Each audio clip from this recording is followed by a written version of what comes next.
Okay, how we doing, folks? Today is Thursday, September 15th, 2016. Rich Van Tassel here with you, recording audio as well for Yes You and WBJL, giving you our Thursday night preview between the New York Jets and the Buffalo Bills. The Buffalo Bills are the home team. Both teams are 0-1, but have not lost a division game. The injuries first for the visiting Jets. Bryce Petty, the backup quarterback, is out. Jordan Jenkins, the linebacker, doubtful. The rest are questionables. Bruce Corder, linebacker. Muhammad Wilkerson, defensive end.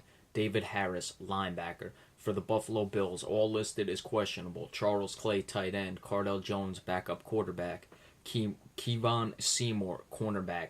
Jarrell Worthy, defensive tackle. And Sammy Watkins, the wide receiver. We're going to start right there. I saw something that Watkins is expecting to go, still listed as questionable.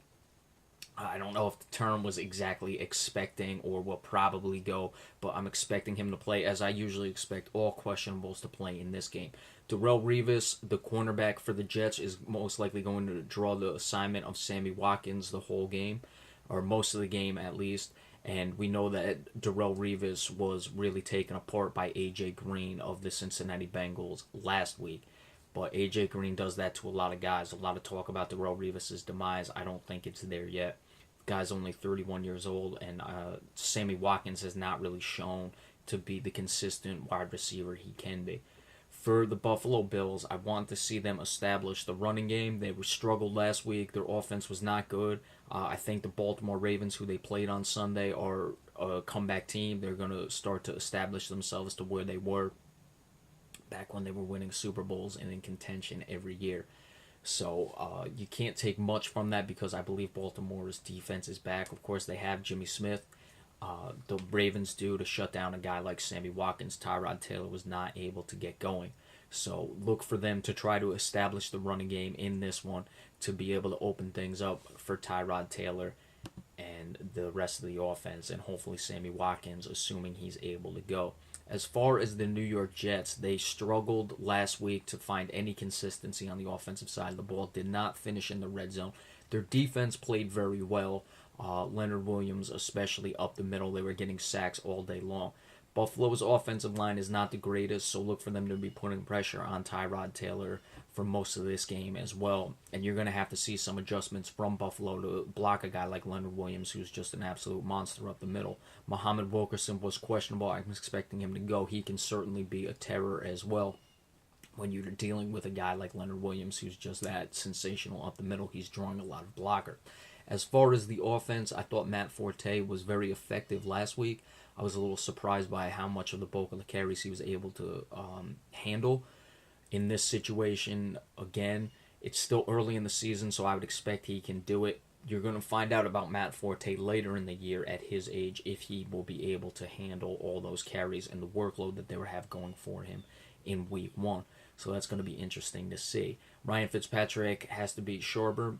I think that the first game that they played last week on Sunday was affected by the fact that he wasn't in training camp right away. He had taken all that time off for the holdout situation, so that can certainly be part of it.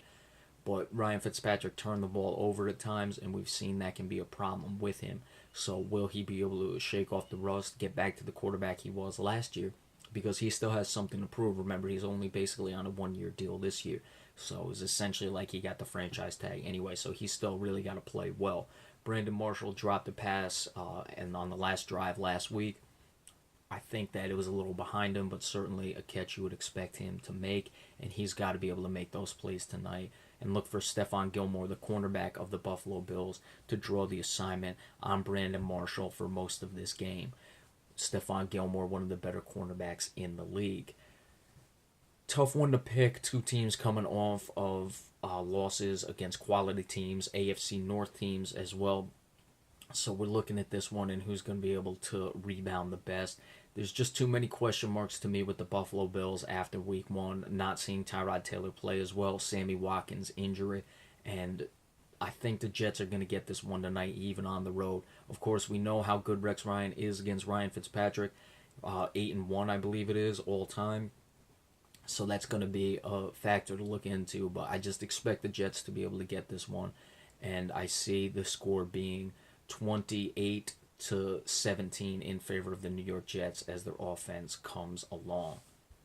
All right, so that is it for the week 1 or the Thursday night preview between the New York Jets and the Buffalo Bills.